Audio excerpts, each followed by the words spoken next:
Welcome to Daily Scripture Reading. I do not own the rights to this music.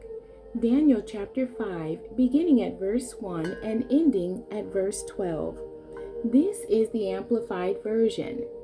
Belshazzar's Feast. Belshazzar, the king, who was a descendant of Nebuchadnezzar, gave a great feast for 1,000 of his nobles, and he was drinking his wine in the presence of the 1,000 guests. Belshazzar, as he tasted the wine, gave a command to bring in the gold and silver vessels, which his father Nebuchadnezzar had taken out of the temple, which was in Jerusalem, so that the king and his nobles, his wives, and his concubines might drink from them.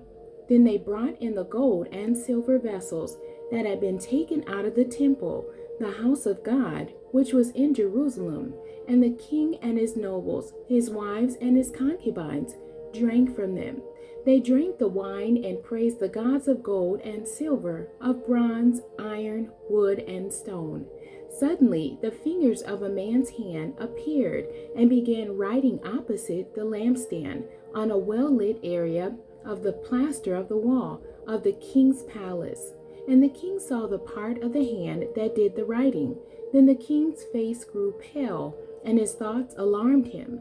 The joints and muscles of his hips and back weakened, and his knees began knocking together. The king called aloud to bring in the enchanters, magi, the Chaldeans, who were master astrologers, and the diviners.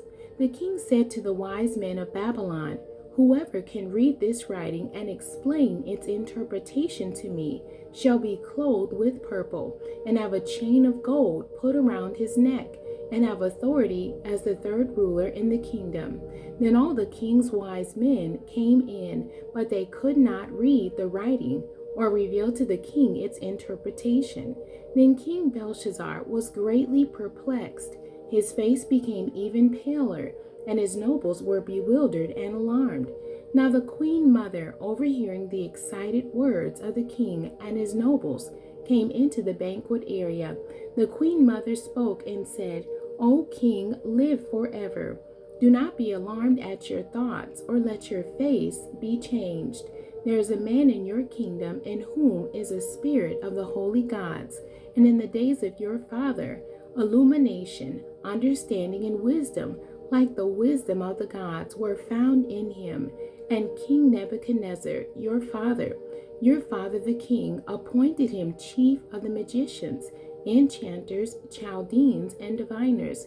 It was because an extraordinary spirit, knowledge, and insight, the ability to interpret dreams, clarify riddles, and solve complex problems were found in this Daniel, whom the king named Belteshazzar. Now let Daniel be called, and he will give the interpretation." The end. God bless you, and thank you for joining me today.